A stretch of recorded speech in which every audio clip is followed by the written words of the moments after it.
Dans cet épisode, on continue la petite salle de bain. On va réaliser un mortier forme de pente pour la douche et l'étanchéité jusqu'à la pose du premier carreau de la salle de bain.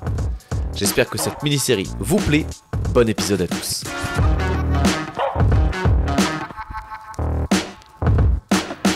Pour commencer, après l'isolation des sols, on passe au mortier forme de pente.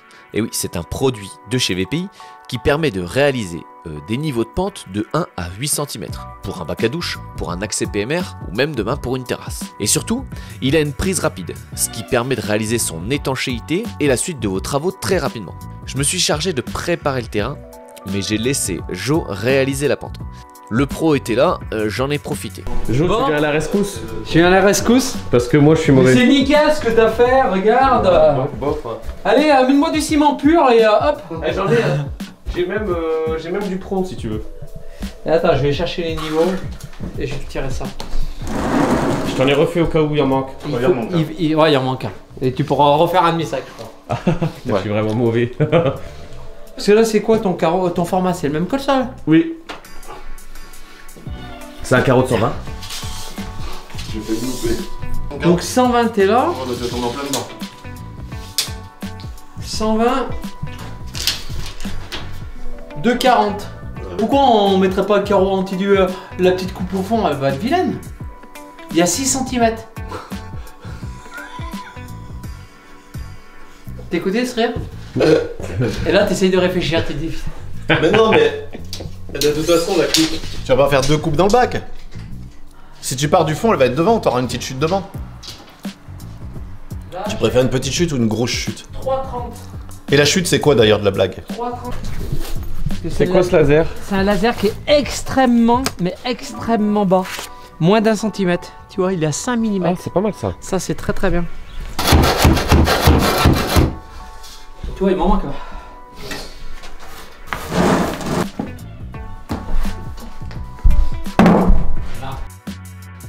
Voilà, quand vous avez des doutes, faites confiance aux pros, c'est mieux.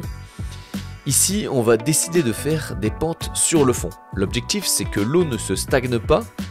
Et vu que l'évacuation murale ne fait pas la largeur complète du bac, alors on va faire une petite pente juste dans les angles.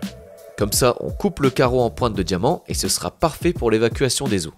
Quelques heures plus tard, une fois sec, il passe au ponçage. Alors déjà pour rattraper une planéité parfaite, mais surtout, vu la dimension de la douche, il faut quand même une pente légère dans l'espace que j'appellerais hors douche.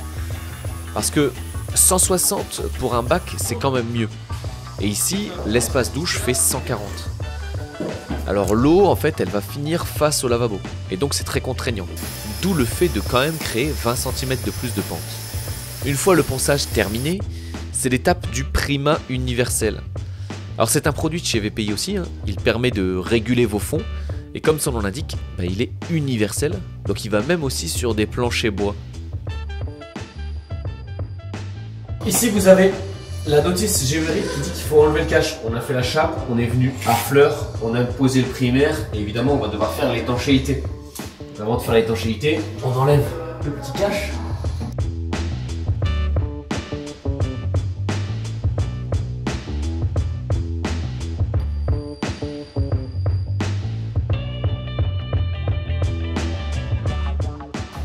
Voilà.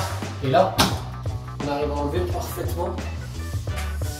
Donc vous voyez les petits triangles ils permettent de délimiter l'endroit où il va y avoir la chape. Donc vous venez parfaitement à fleur du plastique pour faire votre chape.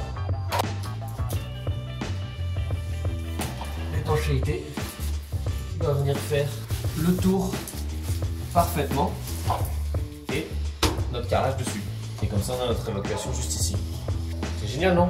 Directement incrusté. Donc là on va faire un petit peu de colle pour rattraper la hauteur, évidemment parce qu'il y avait le cache. Et puis une fois que ça c'est fait, et là on est bien. Donc ici, on le voit, vous marouflez la trame dans la colle carrelage et vous laissez sécher simplement.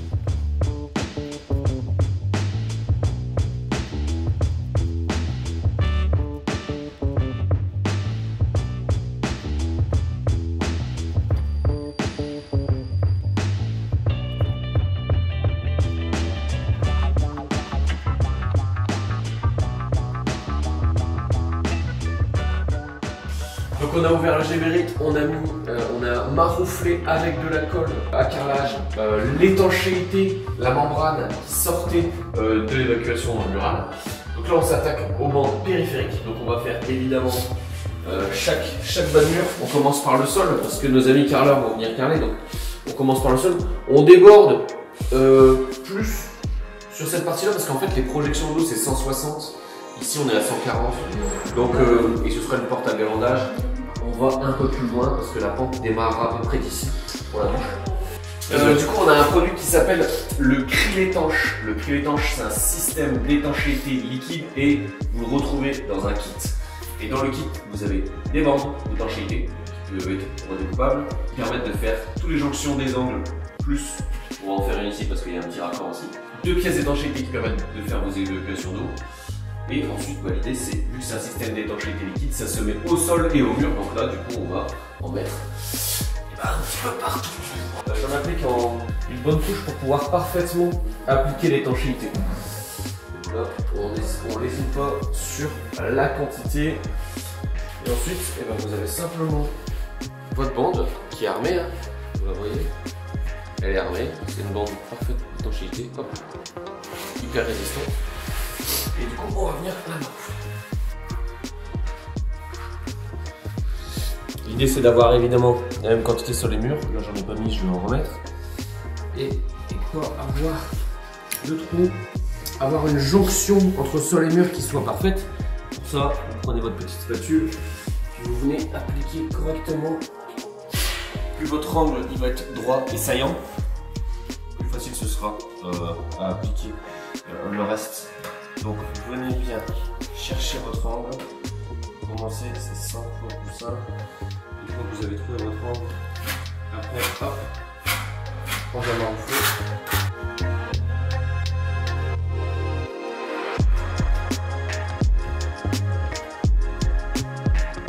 Une fois que vous avez terminé de maroufler l'intégralité de votre bande, vous appliquez une deuxième passe. L'idée c'est de ne plus voir votre bande.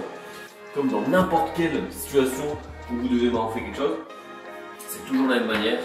On commence par appliquer une première passe, on va venir coller la bande et ensuite une seconde passe pour la noyer parfaitement. Voilà. Bon, du coup, là, ce qu'on a fait, c'est qu'on a fait la première passe, on attaque la deuxième passe d'étanchéité. Donc toujours faire en 2 passes. Là, c'est parfaitement sec, donc on enchaîne sur la deuxième passe. Jojo, avant de faire la deuxième passe d'étanchéité, oui, ici il va me faire un petit joint PU. Ouais, là-bas, regarde, tu vois, il y a des trous là. Les bandes n'ont pas été faites jusqu'en bas, donc tu vois, il y a un trou dans l'angle, un trou dans l'angle. Donc là, je vais vraiment insérer la colle PU pour vraiment faire l'étanchéité. Et après, un petit coup de primaire, et on va mettre une bande dans l'angle. Parfait. Bien propre. Une bande dans l'angle. Le primaire évidemment à cet endroit-là. Comme ça, tu as une bande ici. Après, dessus, tu as une autre bande qui vient là. Et après, tu as la bande qui vient dessus. Yes. Ça fait le système de la tuile en fait. L'eau, elle s'évacue. Nickel. Et là, il faut bien remplir les trous. Allez. Pensez d'ailleurs à vous abonner si ce n'est pas encore fait. Vous êtes nombreux à regarder les vidéos et suivre chaque épisode, mais certains ne sont pas encore abonnés. Alors abonnez-vous et mettez un petit like si cette vidéo vous plaît.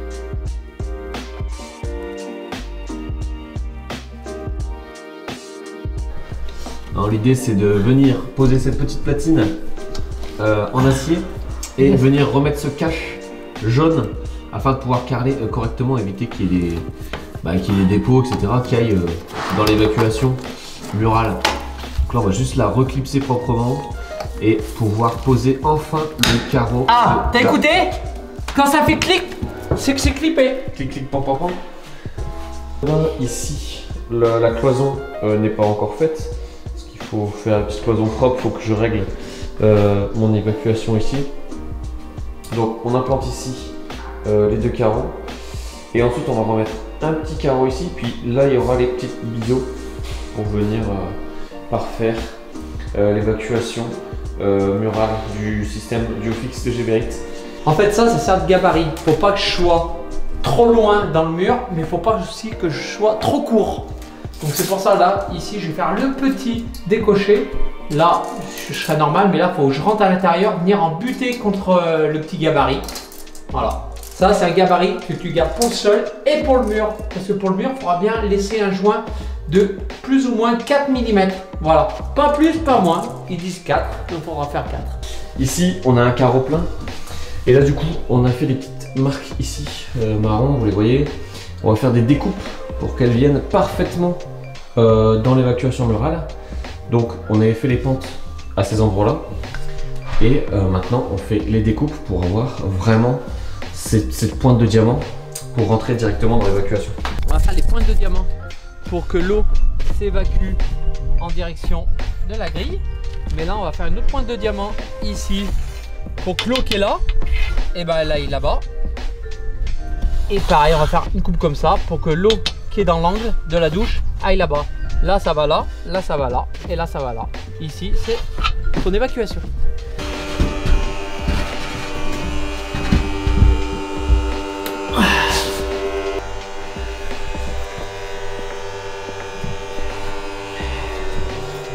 Pas mal ça. Qu'est-ce que t'en penses? Franchement, c'est beau, hein. C'est pas mal. Et moi, je te laisse comme ça, moi. Ce sera sympa. Bah ouais, avec le carton en dessous, c'est parfait pour l'étanchéité.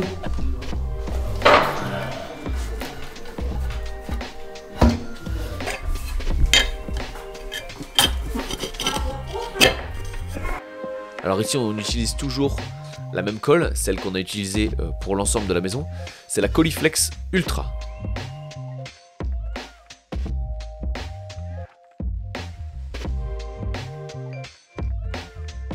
Petite pente, donc du coup même sur ce carreau là, par ici, on le voit bien au niveau de la bulle du niveau. Parfait. Sur l'eau à peu près. Ouais, 1m60 à peu près, c'est ce qu'on a remarqué. Quand on prend une douche, à 1m60, il arrive à avoir quelques gouttelettes. Donc du coup, 1m60, on arrive à peu près ici. Ici, vu qu'il y a la porte à galandage, et bah, du coup, c'est pour ça qu'on a déjà fait la pente à partir de ce carreau-là. Donc ici, on va être de niveau. Là, on va être légèrement plus haut. Là, on va être légèrement plus bas. En plus, qui va faire barrière à l'eau, en fait. Si tu lui donnes un coup de pied ou si les gamins s'amusent, hop, l'eau va venir buter contre ce carreau.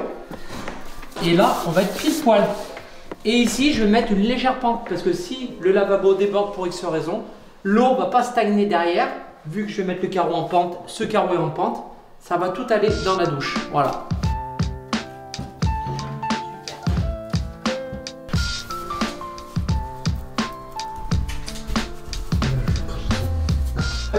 Je me laisse imaginer ton fion. C'est vrai? L'arrêt de ton fion. D'accord. On aurait pu dire très sérieux pour le dernier carreau. Bon non, mais ça résume un peu la semaine, hein. Dernier carreau. Dernier carreau, dernier coup d'éponge. On va mettre les croisillons et on va rentrer chez nous. Le Nord, c'est très joli. On mange, on boit, on remange, on reboit. On voit de beaux paysages. Hier, on est allé à Lille, c'était magnifique. Mais on a l'estomac là, compliqué. Alors merci Eric et merci à Jo pour la formation salle de bain. J'espère que j'aurai maintenant les compétences pour attaquer la grande salle de bain. Et on se retrouve dans un prochain épisode où on s'attaque du coup au reste de cette petite salle de bain. Et avec VPI on vous prévoit quelques petites surprises pour l'épisode 50. Bah oui, 50e épisode, ça mérite un petit cadeau. Alors restez connectés, c'était Lucas pour VPI. Ciao.